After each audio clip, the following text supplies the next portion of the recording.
এখন অবহেলিত একটা জনপদ। এখানে না আছে কোনো শিল্প কলকারখানা, না আছে পর্যটনের জন্য কোনো সুব্যবস্থা, কোনো মোটেল নাই, ভালো খাবারের হোটেল নাই, একটা আপনার রেস্টুরেন্টও নাই, এরকম একটা শহর। তো আপনি এসেছেন, নাটোরবাসী খুবই আশান্বিত যে আপনার মাধ্যমে এই নাটোরের, যেহেতু তারেক রহমান মাননীয় প্রধানমন্ত্রী, তিনিও চাচ্ছেন দেশটার সুষম উন্নয়ন করতে। তো আপনার কি পরিকল্পনা আছে নাটোরের জন্য, এটা আমরা জানতে চাই। আপনাকে ধন্যবাদ। আমি ধন্যবাদ জানাই মাননীয় এমপি মহোদয় দুলু ভাইকে। আমি বেশি বিশেষ ধন্যবাদ জানাই যে আজকে এত একটা সুন্দর একটা জিনিস আমাকে দেখার জন্য সুযোগ করে দিয়েছেন। আসলে আমিও জানতাম না যে এই ঐতিহ্যবাহী এক গণভবন এখানে আছে, যে গণভবনে শহীদ রাষ্ট্রপতি জিয়া রহমান এসেছে, ক্যাবিনেট মিটিং করেছেন, দেশনেত্রী বেগম খালেদা জিয়াও মিটিং করেছেন। আমি আশা করি আমাদের মাননীয় প্রধানমন্ত্রী এখানে আসবেন, এসে আপনাদের নাটোর উন্নয়নের জন্য কাজ করে যাবেন। কিন্তু আমরা যেটা চিন্তা করছি এখন, যে এখানে আসার পরে এখানে আমার পর্যটনের চেয়ারম্যানও আছেন, অধিদপ্তরের চেয়ারম্যান আছেন, যে আসলে এই জিনিসটাকে কিন্তু মানুষের কাছে পৌঁছায় দিতে হবে।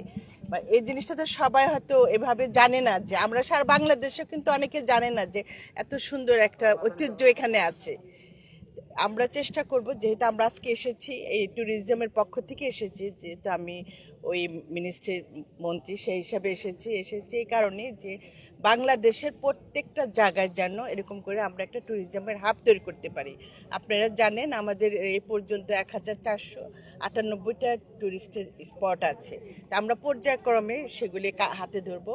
সেজন্য কিন্তু প্রথম আশাই কিন্তু এইখান থেকে নাটোর দিয়ে শুরু করেছি, কারণ আপনাদের নাটোর ঐতিহ্যবাহী জায়গা, এই নর্থ বেঙ্গলের দিকে মনে হয় এত রিচ জায়গা বোধহয় কোথাও নাই। তো সেখানে আপনাদের শিক্ষা প্রতিষ্ঠানের অভাব আছে, তারপরে এখানে বোধহয় হসপিটাল আছে, মেডিকেল কলেজ মেডিকেল কলেজ নেই, এখানে মেডিকেল কলেজ নেই। একটা তার চেয়ে যেটা বেশি ইম্পর্টেন্ট, যে একজন মানুষ যখন দেখতে আসবে তার তো থাকার একটা জায়গা লাগবে, সেই রকম হোটেলও নাই এখানে, যেটা আমি শুনেছি। আমরা চেষ্টা করব এটাকে যেন টোটালি সব কিছু মিলে একটা হাব তৈরি করা যায়, যাতে লোকজন এসে তার থাকার জায়গাও থাকবে, কোনো অনেক সময় অনেকে তো বেড়াতে এসে অসুস্থ হয়ে যায়, তার জন্য সেই হসপিটালের সুবিধাটাও থাকে। সব কিছু মিলে যাতে মানুষ আর ঢাকামুখী না হইতে হয়, মানুষ যেন তার এলাকার মধ্যেই থাকে, যেটা আমাদের মাননীয় প্রধানমন্ত্রী কিন্তু তার ইশতেহারে বলা আছে যে পর্যটনটাকে অনেক দূর মানুষের কাছে নিয়ে যাওয়া হবে। সারা বাংলাদেশের যে পর্যটন স্থানগুলি মানুষের ঘরে ঘরে পৌঁছায় দিতে হবে, সেই উপলক্ষে আজকে আসা। আপনারা দোয়া করবেন মাননীয় প্রধানমন্ত্রী যে দায়িত্ব আমার হাতে দিয়েছেন, আমি যেন সেটা রাখতে পারি, তার আস্থা অর্জন করতে পারি। আমি আসলে তো আমি